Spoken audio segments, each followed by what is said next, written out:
जैसा कि आप सभी को पता है कि कक्षा 9वीं का 13 दिसंबर को हमारा अर्धवार्षिक परीक्षा का गणित का पेपर होने वाला है, जिसका देखिए इसका मॉडल पेपर मैं लेकर के आ चुका हूं, जिसे हम पूरा सॉल्व करेंगे, है ना। तो इस पेपर को अच्छी तरीके से देख लेना, इसको अच्छी तरीके से तैयार कर लेना। ये अभ्यास के लिए एक मॉडल प्रश्न पत्र है, जिसमें ऐसे प्रश्न दिए गए हैं कि आपके पेपर में आपको देखने को मिलेंगे बहुत सारे क्वेश्चन इसमें से। देखिए, तो इस तरीके से आपका पैटर्न रहने वाला है। इस पैटर्न को दिखाने का मकसद केवल एक ही है कि आपको पता चले कि आपका पैटर्न किस तरीके से आ रहा है और आपके पेपर में किस लेवल के क्वेश्चन है ना, ताकि आपको ये जानकारी लगे। देखिए, तो हम एक एक करके सभी प्रश्न के उत्तर आपको बताते चलेंगे। इस तरीके से आपका पैटर्न रहेगा, ऐसे ऐसे क्वेश्चन आपके आ रहे हैं और बहुत सारे क्वेश्चन इसमें दिए गए हैं। सारे क्वेश्चन मैं आपको एक एक के आंसर के साथ बताऊंगा, पूरे क्वेश्चन करके चले जाना, ताकि आप बहुत अच्छा स्कोर अपनी परीक्षा में कर सकें। सबसे पहले हम आपके निर्देश पढ़ लेते हैं। देखिए, सभी प्रश्न हल करना अनिवार्य है। प्रत्येक प्रश्न के लिए आवंटित अंक उसके सम्मुख अंकित है ना, सबके दिए गए हैं। इस तरीके से पूरे निर्देश हैं आपके, वही है सारा कुछ। देखिए, आपके 8 पेज हैं, इसमें 75 नंबर का आपका पेपर है। 23 कुल क्वेश्चन आपके पेपर में रहने वाली।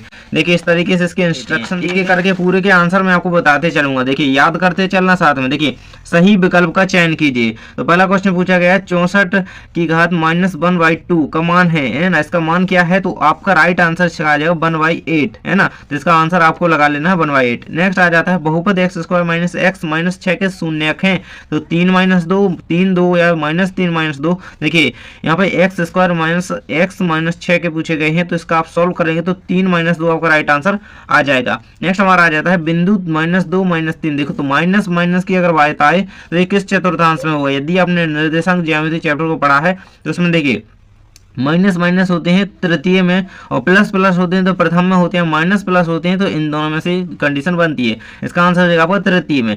यदि 1 दर्जन केले का मूल्य 60 रुपए है तो 6 किलो का मूल्य कितना होगा। देखिए, तो 1 दर्जन में कितने केले आते हैं, 1 दर्जन में 12 केले आते हैं जो कि 60 रुपए के, तो 6 केले 30 रुपए के आएंगे, है ना। इसका आंसर 30 रुपए हो जाएगा। नेक्स्ट आ जाता है हमारा बे दो कोण जिनका योग जो है 180 अंश होता है, तो भी हमारे जो है समपूरक कोण कहलाते हैं। क्या, समपूरक कोण। अगला आ जाता है आपका समकोण त्रिभुज में सबसे बड़ी भुजा होती है तो कर्ण होती है। देखिए, समकोण त्रिभुज आपने देखा होगा इस तरीके से होता है।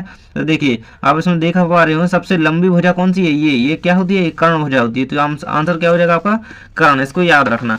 चलिए आगे के क्वेश्चन देख लेते हैं। सबसे आगे आपका क्वेश्चन आ जाता है यहाँ पे, आगे आपका क्वेश्चन है रिक्त स्थानों की पूर्ति कीजिए। देखिए, 6 नंबर के रिक्त स्थान आपके रहने वाले हैं। रैखिक समीकरण ax + by + c = 0 का एक आलेख एक जो है सरल रेखा होता है। क्या होता है, सरल रेखा। इसका आंसर क्या लिख लीजिएगा, सरल रेखा होता है। नेक्स्ट हमारा एक समांतर चतुर्भुज में सम्मुख भुजाएं खालिस्तान होती हैं। सम्मुख भुजाएं क्या होती हैं, समांतर होती हैं। कैसी होती हैं, समांतर होती हैं, समान होती हैं, तो लिख दीजिएगा समांतर, है ना। इस तरीके से इसका आंसर हो जाता है। नेक्स्ट हमारा 3 घात वाली बहुपद, 3 घात जिस पे चढ़ी हो उसे हम कहते हैं त्रिघाती बहुपद। क्या कहते हैं उसे, त्रिघाती बहुपद उसे कहते हैं जिसपे 3 घात चढ़ी हो। नेक्स्ट हमारा मूल बिंदु के निर्देशांक ये बिल्कुल से आपका हर साल आता है, 0 0 होते हैं।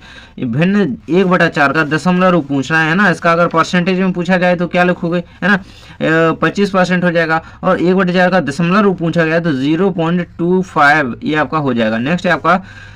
नेक्स्ट आ जाता है आपका बहुपद 3x + 2 का शून्यक, है ना। इसका शून्यक आपसे पूछा गया है तो -2/3 आपका यहाँ पे आंसर इसका हो जाएगा। तो इस तरीके से इसका स्क्रीनशॉट ले लीजिएगा, ये आपके आंसर जो है कंप्लीट हो जाते हैं। देखिए, आप ठीक से आपको दिख रहा होगा, इसका स्क्रीनशॉट आप ले लेंगे और कर लेंगे। आगे आ जाते हैं हमारे सही जोड़ियाँ।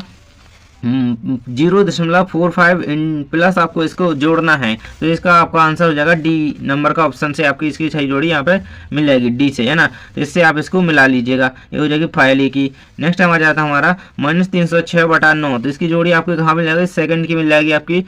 इसको आपको सॉल्व करना है, इसकी जोड़ी आपको मिल जाएगी ए नंबर से, है ना, ए से मिल जाएगी इसकी जोड़ी। तीसरे नंबर का आ जाता है, इसका आपको गुणा करना है तो इसकी मिल जाएगी आपकी ई से जोड़ी, है ना। इसका गुणा करेंगे 10 आ जाएगा आपका, है ना। ये तीसरे की हो गई। इसके बाद चौथे की जोड़ी आपकी कहाँ पे मिल जाएगी, तो चौथा है आपका 4/5 -3.5 प्लस 2.5। इसको आप जोड़ेंगे तो आपकी जोड़ी इसकी मिल जाएगी एफ वाले से, है ना, -1 आ जाएगा आपका। तो 4 नंबर की जोड़ी यहाँ पे मिल जाएगी। इसके बाद 5 नंबर का है तो इसकी जोड़ी आपकी बी से मिल जाएगी, है ना। ये 5 की हो गई। इसके बाद 6 की आपका एक बचा है तो इसकी हो जाएगी यहाँ पे। तो इस तरीके से आप इन्हें कंप्लीट कर सकते हैं। ये स्क्रीनशॉट इसका ले लीजिएगा। आगे देख लेते हैं आपके सतह जाते हैं। तो इस तरीके से देखिए, रेखा बहुपद की घात एक होती है सतह बिंदु 1 -1 प्रथम माइनस वाला तो हो ही नहीं सकता है, तो आपका असत रहेगा। नेक्स्ट है आपका नेक्स्ट आ जाता है एक त्रिभुज के तीनों कोणों का योग, ये तो सही है, 180 अंश होता है। 3x² + 5 एक रेखिक बहुपद है, तो इसमें घात चढ़ी है, ये द्विघाती बहुपद है, तो ये आपका शत रहेगा। एक आयत अथवा एक समचतुर्भुज एक वर्ग होता है। आयत किस तरीके से होता है, जो माचिस की डिब्बी देखी है ना, उसमें तो एक वर्ग नहीं होता है, तो वो वर्ग नहीं बन रहा है, तो ये आपका असत रहेगा। तो इस तरीके से यहाँ पर हम देख लेते हैं। वीडियो को लाइक कर देना। देखिए बिंदु 4y y अक्ष पर स्थित होगा, तो ये आपका असत रहेगा, क्योंकि बिंदु 4y जो है x अक्ष पे होगा। आगे एक शब्द या वाक्य में उत्तर लिखिए क्वेश्चन आ जाते हैं, जिसमें पहला क्वेश्चन आपको पूछा गया है एक ऋजु कोण की माप क्या होती है, तो 180 डिग्री कितनी होती है, 180 डिग्री होती है। देखिए 90 डिग्री से 180 डिग्री के बीच होती है, इसको याद रखना। नेक्स्ट आ जाता है हमारा 6√5 को 2√5 से गुणा करके मान लिखिए, है ना। 6√5 को 2√5 से, इनको दोनों का मतलब गुणा करना है, फिर क्या आता है वो लिखना है आपको। तो आ जाता है आपको 12√5, ये आपका इसका राइट आंसर जो है आ जाता है। अगला आ जाता है आपको क्वेश्चन बहुपद x³ + 12x² + 6x + 1 की घात लिखिए। देखिए भाई 3 घात चढ़ी है, 2 घात चढ़ी, इसकी घात मेनली है क्या, तो इसकी दो, देखिए अगर किसी की घात कभी पूछा है सबसे बड़ी घात लिखी जाती है। देखिए 3 घात जो है सबसे बड़ी घात है, क्यूब है ना। नेक्स्ट है आपका 0.75 × 3 का मान क्या होगा, इसका मान निकालना है भाई, तो इसका गुणा ही तो करना है सीधा, तो गुणा कर देंगे 2.25, इसका आंसर आ जाएगा। अगला है आपका x = 2। देखिए x का मान 2 दिया गया है आपको, और बहुपद ये आपको दिया गया, इसमें x का मान रख के इसका आंसर निकालना है, तो आंसर इसका आ जाएगा आपका 7। आप पूरा रख के देख लीजिएगा x के मान में, ये आपका 2 का मान रख दीजिए यहाँ पे। देखिए x की जगह क्या ना 2 रखेंगे, फिर इंटू हो जाएगा, फिर x की जगह 2 रखेंगे, इंटू हो जाएगा, तो इस तरीके से इसका 7 आंसर आ जाएगा। अगला आपका एक आयत का प्रत्येक कोण कितने अंश का होता है, तो देखिए 90 डिग्री का होता है आयत का प्रत्येक कोण। आयत माचिस के डिब्बे के जैसा होता है इस तरीके से, और यहाँ पे देखिए 90 90 90 सब जगह 90 डिग्री का कोण बनेगा, समकोण त्रिभुज आ जाए, चतुर्भुज। अगला क्वेश्चन 6 नंबर का आ जाता है हमारे 4 पेनों की कीमत 20 रुपए, तो 15 पेनों की कीमत कितनी होगी। देखिए 4 पेन 20 रुपए के आ रहे हैं, मतलब 5 रुपए का एक पेन आ रहा है, तो 15 पन्ने 75 रुपए इसका आंसर यहाँ पे हो जाएगा। चलिए मैं आपको इसका आंसर भी दिखा देता हूँ। अगला आ जाता है हमारा किसी संख्या में 126 जोड़ने पर 676 प्राप्त होता है, वह संख्या होगी, तो इसका आंसर आपको कुछ इस तरीके से तैयार कर लेना है। ये रहेगा आपके 6वें का आंसर।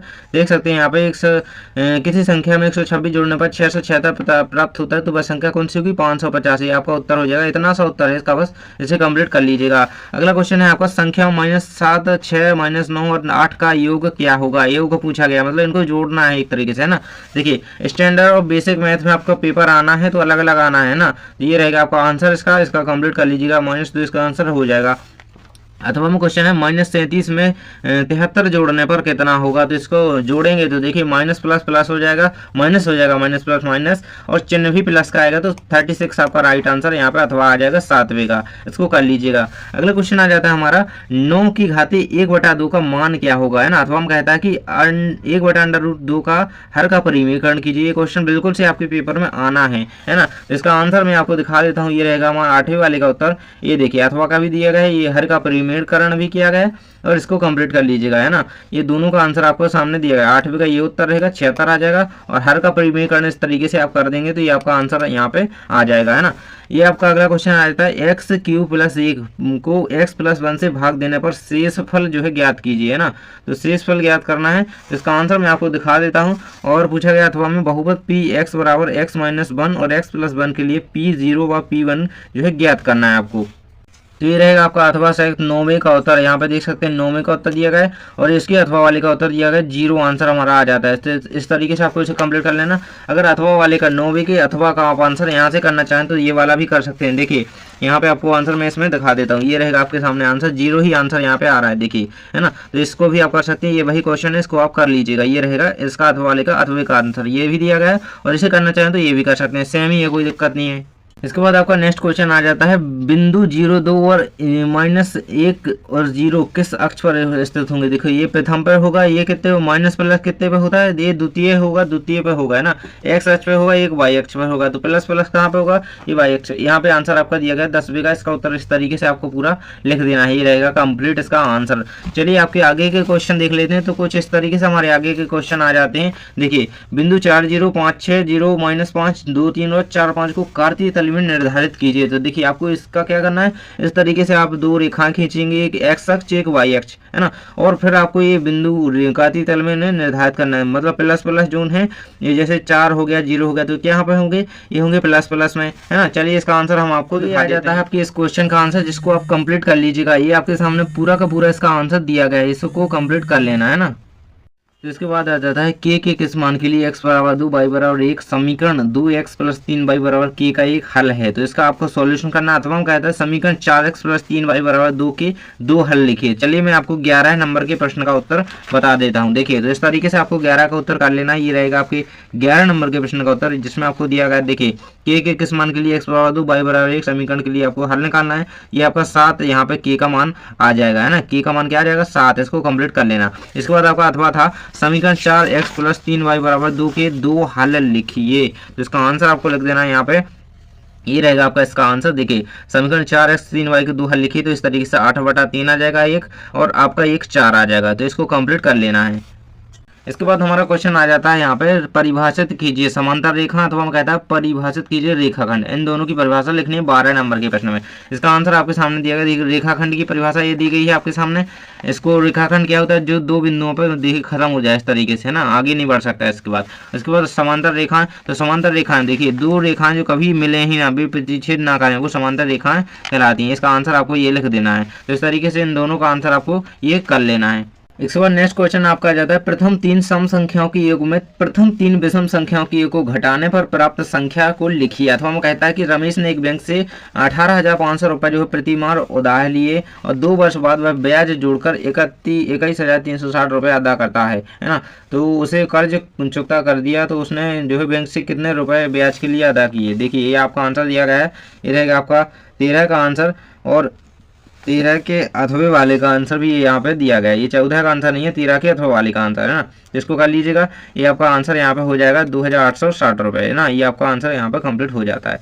और ये 13 का आंसर आपका दिया गया है 13 के अथवे का, है ना। 13 का आंसर ये रहेगा, जिसका आंसर आ जाएगा आपका 3, और 13 के अथवे वाले का आंसर ये आपका कंप्लीट यहाँ पे। इसके बाद अगला क्वेश्चन हमारा आता है निम्न आकृति में x और y का मान ज्ञात कीजिए। आपको आकृति दी गई, इसमें x और y का मान ज्ञात करना। अथवा हम कहता है दी गई आकृति पी क्यू आर की भुजाओं, है ना, भुजाओं पी क्यू और आर क्यू को क्रमशः बिंदु एस टी पर बढ़ाया जाता है। इसका आपको क्या करना, कोण पी आर क्यू है ज्ञात कीजिए, है ना।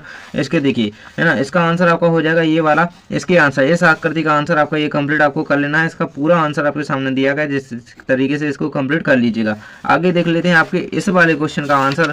तो इसका आंसर आपका रहेगा यहाँ पे, देखिए दी गई आकृति में आपको क्या करना है पी क्यू आर। तो ये आपका आंसर यहाँ पे इसका हो जाएगा। ये आपका आंसर इसका दिया गया है, और यहाँ तक इसका आंसर जो है कंप्लीट हो जाता है। इसको पूरा कंप्लीट कर लीजिएगा, इसको आपका आंसर हो जाएगा। अगला क्वेश्चन हमारा आ जाता है, देखिए यहाँ पे आकृति दी गई है आपको, ये तो उसी की आकृति है, लेकिन ये अगले प्रश्न का आ जाता है हमारा। देखिए त्रिभुज एबीसी में कोण ए का समद्विभाजक एडी और बीसी का लंब दर्शाइए, जो कि आपको ए बी बराबर एसी है। देखिए इस तरीके से आपको इसका सॉल्यूशन कर लेना। अथवा में क्वेश्चन दिया गया दर्शाई की समबाहु त्रिभुज के प्रत्येक अंश का कोण जो है 60 अंश का होता है। तो इस दोनों का आंसर आपको यहाँ पे दिया गया है। देखिए ये रहेगा आपका इसका आंसर, और 60 अंश का होता है इस तरीके से, है ना। ये आपको 180 में 3 का भाग देंगे इस तरीके से। ये इसको तीनों कोणों का अंश योग का होता है, तीनों कोणों का जो है अंश क्या होता है 60 डिग्री अंश होता है। इसको कंप्लीट कर लेना। अगला आ जाता है आपका चतुर्भुज के कोण 3:5:9:13 के अनुपात में है। चतुर्भुज के सभी कोण जो है ज्ञात कीजिए, है ना। तो इसका आंसर आपका यहाँ पे हो जाता है। अथवा आपको पूछेगा यदि किसी समांतर चतुर्भुज के विकर्ण बराबर हों तो दर्शाइए, है ना। तो ये रहेगा आपके सामने, ये रहेगा आपका कितने का, ये रहेगा आपका 16 का उत्तर। 16 का उत्तर आपका ये कंप्लीट दिया गया है, स्क्रीनशॉट कर लेना। ये आपका पूरा उत्तर यहाँ पे हो जाता है। इसका आ जाएगा आपका यहाँ पे, आप दर्शा देंगे। इसके बाद आपको क्या करना था, समांतर चतुर्भुज के विकर्ण जो है बराबर हो, ये आपको दर्शाना था। इस तरीके से आप इसका आंसर पूरा कंप्लीट लिख दीजिएगा। ABCD एक आयत है, इसलिए आप कंप्लीट कर देंगे। आगे हमारा क्वेश्चन आ जाता है किसी संख्या को 12 से भाग करने पर वह 24 शेषफल प्राप्त होता है ना। और अथवा में कहता है कि शीला ने एक बैंक को 14,400 रुपये प्रति माह बराबर में किस्तों में जो है 12 माह तक अदा की। तो उसकी माह की किस्त कितने रुपयों की थी, है ना। प्रत्येक माह की जो किस्त थी उसकी कितने रुपयों की थी, ये आपको 17 का उत्तर मैं आपको दिखा देता हूँ। ये रहेगा पूरा आंसर इसका, ये रहेगा इसका पूरा आंसर। देखिए ये कंप्लीट क्वेश्चन आपका दिया गया है। ये 12 से भाग देने पर 24 शेषफल तथा ये आपका कंप्लीट आ जाता है। इसको कंप्लीट कर लेना पूरा, इसका आंसर आ जाएगा। अगला क्वेश्चन आ जाता है आपका 3/5 और 4/5 के बीच 3 परिमेय संख्या हैं, उन्हें ज्ञात कीजिए। तो इस तरीके से आप उन्हें लिख सकते हैं, ये रहेंगी वो संख्याएं। और नहीं तो आप इसका आंसर देख सकते हैं, मैं आपको उसमें आंसर दिखा देता हूँ। ये रहेगा आपका यहाँ पे आपकी बुक में आंसर। देखिए इस तरीके से आपको इसका आंसर कर लेना है। ये रहेगा आपको, ये सारी संख्याएं हो सकती हैं, ये भी हो सकता है आंसर, कोई दिक्कत नहीं है, इसे भी आप कंप्लीट कर सकते हैं। इसके बाद देख लेते हैं अपना नेक्स्ट क्वेश्चन, जो कि यहाँ से आ जाता है। देखिए आपको पूछेगा 1/√7 माइनस √6 के हर का परिमेयकरण कीजिए। इसका आंसर आपका ये हो जाएगा, इसको कंप्लीट कर लीजिएगा। आपका आंसर यहाँ पे √7 प्लस √6 आ जाएगा, इसको कंप्लीट कर लेना, पूरा आंसर यही आपका आएगा। नेक्स्ट क्वेश्चन हमारा आ जाता है बहुपदों के लिए आपको ज्ञात करना है। देखिए है ना, तो px ये आपको बहुपद दिया गया, ये दिया गया। अथवा क्वेश्चन है px 3x की घात 4 minus 4x³ minus 3x minus 1 को x माइनस 1 से भाग देने पर शेषफल ज्ञात कीजिए। ये आपका आंसर हो जाता है। इस वाले क्वेश्चन का आंसर यहाँ पे देख लेते हैं, 19 का आंसर। देखिए ये रहा आपके सामने, यहाँ पे आंसर दिया गया है और इसका हम कंप्लीट आंसर जो है यहाँ पे देख लेते हैं। तो इसका आंसर वहीं पे यहाँ पे कंप्लीट हो चुका है हमारा। और इसके बाद आ जाता है आपका, देखिए px वाला है ना, तो इसका आंसर आपका यहाँ पे दिया है। देखिए यहाँ पे क्वेश्चन स्टार्ट हो जाता है और यहाँ पे इसका आंसर यहाँ पे कंप्लीट हो जाएगा। तो 3 इसका आंसर शेषफल में आ जाएगा। इसका शेषफल क्या निकल के आ जाएगा, शेषफल में निकालना था, शेषफल इसका क्या आ जाएगा, 3 आपका आंसर इसका आ जाएगा। अगला क्वेश्चन हमारा आ जाता है 20 नंबर का 16। यहाँ पे 3/4 दिया गया है, का मान ज्ञात कीजिए ना, 16 की घात 3/4। तो इसका आंसर आपका यहाँ पे कंप्लीट हो जाता है। इसका आंसर आपका 8 आ जाएगा, इसको कंप्लीट कर लीजिएगा। इस तरीके से आपका ये पूरा कंप्लीट इसका आंसर हो जाएगा। अथवा वो कहता है कि ज्ञात कीजिए 125 की पावर यहाँ पर 1/3 आपको दी गई है, इसको ज्ञात करना था। इसका आंसर आप कंप्लीट देख सकते हैं, ये आपकी स्क्रीन पर रहेगा। इसका 5 आंसर आपका आ जाएगा, इसको कंप्लीट कर लीजिएगा, पूरा का पूरा यही आपका इसका आंसर हो जाएगा। नेक्स्ट क्वेश्चन हमारे आता है 576 किताबों को डिब्बों में पैक करना है। अगर एक डिब्बे में 24 किताबें आती हैं तो कितने डिब्बों की जरूरत जो है पड़ेगी। अथवा में है राम को 9वीं की वार्षिक परीक्षा में 600 में से 480 अंक प्राप्त हुए, बताएं कि राम को कुल कितने प्रतिशत अंक प्राप्त हुए। तो ये रहेगा, देखिए 576 पुस्तकों के लिए बक्सों की संख्या कितनी आ जाएगी, 24 आ जाएगी, 24 है ना। और राम को कितने अंक प्राप्त हुए, 480 जो है उसने 600 में से प्राप्त किए, इसका गुणा भाग दे देंगे 100 से, तो 80% आपका इसका आंसर आ जाएगा। इसको आप कंप्लीट कर लीजिएगा। इसके बाद अगला आ जाता है सोनू के पापा ने एक आयताकार खेत के चारों ओर 240 मीटर तार की बाड़ लगाई है ना। तो इसका आंसर आपके सामने दिखा दूंगा। साथ ही अथवा कहता है एक खेत जिसकी लंबाई 150 मीटर है, उसकी चौड़ाई जो है 100 मीटर है, उसमें 30 वर्ग मीटर की जो है क्यारियां बनाई जा सकती हैं। कितनी क्यारियां जो है बनाई जा सकती हैं, तो 22 का उत्तर आपके सामने यहाँ पे दिया गया है। देखिए एक आयताकार मैदान और खेत क्षेत्र में बगीचे की क्यारियां, तो इसका आंसर आ जाएगा आपका, ये आंसर आपका यहाँ पे 500 आ जाएगा। इसका आंसर आपका आ जाएगा यहाँ पे 40 मीटर। तो इसके आंसर को आपको कंप्लीट कर लेना है। अगला क्वेश्चन हमारा आ जाता है, लास्ट क्वेश्चन है आपका, तो चैनल को सब्सक्राइब कर लेना है जिसने अभी तक नहीं किया है। देखिए px बराबर 3x की घात 4, तो इसको हम कंप्लीट यहाँ पे कर लेते हैं। तो इस हमारे इस क्वेश्चन का आंसर हम यहाँ पे देख लेते हैं। ये आपके क्वेश्चन का राइट आंसर पूरा का पूरा हो जाएगा, इसे आप कंप्लीट कर लीजिएगा। इसके बाद अथवा में आ जाता है घनाभ जिसका आयतन है ना नीचे दिया गया विमायक के लिए संभव व्यंजक क्या है। इसके लिए व्यंजक आपको ज्ञात करना है 3x² माइनस 12। तो चलिए मैं आपको इसका उत्तर दिखा देता हूँ। देखिए इसका उत्तर मैं यहाँ पे यहीं पे तो था, इसका उत्तर ये रहेगा आपके सामने। देखिए 3x² का आपको आंसर निकालना, आपके सामने इसका आंसर यहाँ पे आ जाता है। देखिए 3x² माइनस 12 का आपको व्यंजक बताना था, तो इस तरीके से इसका आंसर यहाँ पे x माइनस 4 की इकाई आ जाती है, कंप्लीट हो जाता है। इस तरीके से इन क्वेश्चन को देखिए आप रिवाइज कर लीजिए, 2-3 बार इनको सॉल्व कर लीजिए और इसी तरीके के और क्वेश्चन आपने जो भी कंप्लीट करे थे पहले से उनको कंप्लीट कर लेना था, आपकी तैयारी एकदम अच्छी हो सके, है ना। ये आपके लिए इंपॉर्टेंट क्वेश्चन थे, ये मॉडल पेपर, इसको आप कंप्लीट अच्छे तरीके से कर लेना। Thanks for watching.